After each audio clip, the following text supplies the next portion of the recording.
This is a video reviewing the Hiboy P6 behind me, and they say you're supposed to grab the viewer's attention with something really cool about it in the first couple seconds, but honestly, this bike doesn't really mess anything up, but it doesn't really excel at anything either. It's just solid, I guess. So yeah, there's not a whole lot that the Hiboy P6 does that isn't available from some other bike. Now, there's a lot of bikes out there. I reviewed one not too long ago that went crazy fast. It was so fast, but you know what? The suspension was kind of, a little bit rickety and stuff like that. And with a lot of bikes or just any product, there's a lot of compromises. This one, the Hiboy P6, like I said, doesn't mess anything up. Everything's pretty well figured out. So the battery is a 48 volt, 11.6 amp hour battery, which is not huge in terms of capacity. But on the other side of that, it's actually pretty slim. It fits into the casing of the frame really well. I kind of like this because it kind of keeps the weight down, which is a ridiculous thing for a hub motor fat tire bike. But you know what, you kind of feel the difference. I've been riding so many tanks recently that just say, forget it with in terms of weight, and they just throw everything on there. It's kind of nice to ride something that's a little more slender. For the price point for a direct-to-consumer bike company, this one is, kind of fitting that bill. It's got an 80mm shock for the hardtail suspension up front. Nothing in the rear except for a 7-speed Shimano with a tourney derailleur. I'm not terribly excited for that gearing. That's pretty low on the totem pole. But you know what? For a throttle-powered hub motor bike, that's okay. Because with that 28 mile/hour top speed, it also has the same kind of wattage that it can get you out of a tough spot if you're on a steep hill or an incline and you happen to be in the wrong gear, or if your gearing is insufficient, which is probably a very likely scenario when you take this thing up on the trails like I did. Now, one interesting thing about this bike is that it has a 65-pound weight for the entire bike with the battery.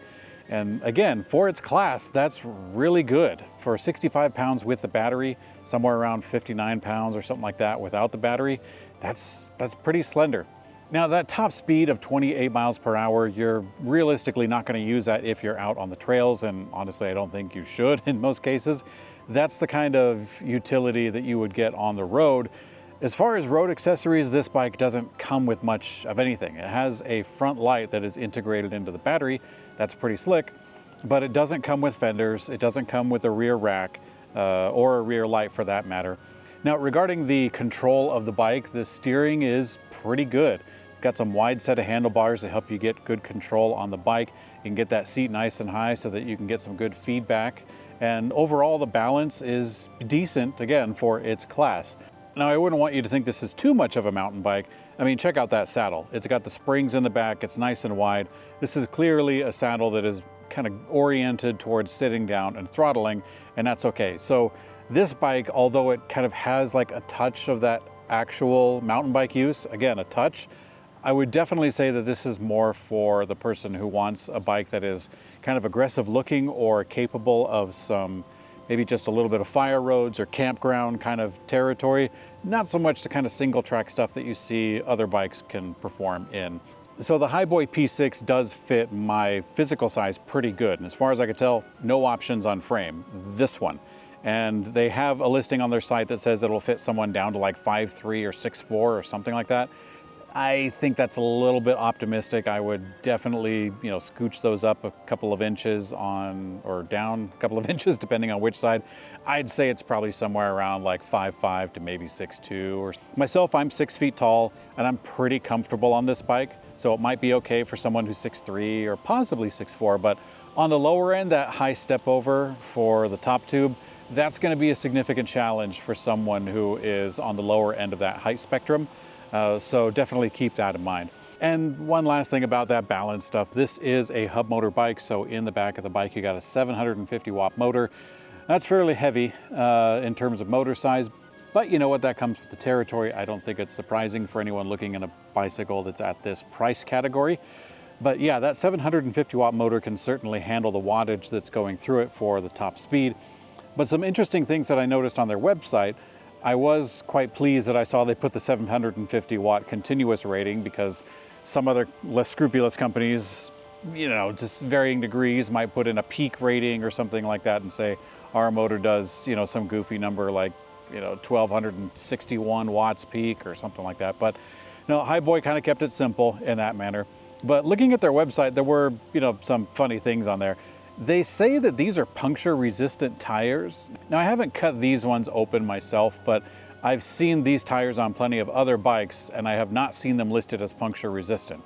Now, it doesn't mean that these are not, it just means that it would be new to me. It's actually a fairly common thing for there to be a new kind of tire that looks identical. That has happened in the past, so that's something that I'm gonna take a look out for on this bike. But I did notice some other things on the website for Hiboy. They say that this is a bike that's rated for all new terrain. I think they did a little typo there. Also, they don't have a lot of color options or really any options for this bicycle. As a matter of fact, the only option you can get is to add a lock and a phone mount. But dude, check this out. On their website, they got parts galore. You can get all sorts of stuff from the pedals to even the controller. Now, this is actually a godsend for anyone who's trying to service their bike. So while I don't generally have a high standard for direct-to-consumer companies that sell bicycles, such as Hiboy, the fact that they put their controller and other electronic items on their site for purchase, just ready to rock, that already is a good sign, because I can't tell you how many times I've seen an AWOL company where I can't get a hold of anything. So that's pretty cool. By the way, they call these turners. I'm pretty sure it's just a throttle, or like a rotating throttle, like a twist throttle. I think that's what they're getting at. But overall, for the P6 from Hiboy, I like it for what it is, which is an entry-level electric mountain bike that just about anyone can get into, provided they got a good size, and doesn't come with any surprises. It doesn't mess anything up. It comes to you direct to consumer, so you're saving some money there. You can get some parts if you need to get them from their website, which is a really, really cool thing. And yeah, the rest of it's just fairly solid. Now, you could say there's nothing to write home about, but on the other end of that, it's nothing too crazy. This is more of a modest electric bike in terms of expectations. And you know what? That is perfectly okay, because not everything in this world has to seize your attention and be the most crazy and amazing whatever. It's okay to ride an electric bike that you like, where you like. That is just fine. Thanks for watching this video. Let me know what you think of the Hiboy P6 in the comment section below. I'm Mikey for Blue Monkey Bicycles, and I will see you on later.